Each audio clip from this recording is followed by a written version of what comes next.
美女啊，那个波动在哪里啊？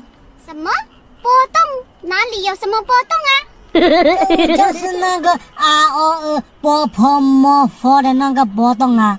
我靠，你这1年级还没读完吧，大叔？那是 B 动，是 A B C D 的 B。哦，对，就是那个 B 动，那 B 动在哪里呀？B 动就在 A 动的旁边呀。在 A 动的旁边？那 A 动又在哪里呢 ？A 动就在 B 动的旁边呀。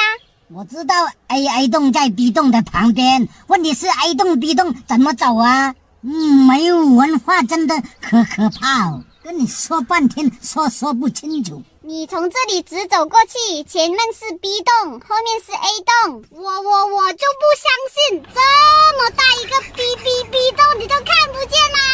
还说我说不清楚，屌你發閪，9唔搭八。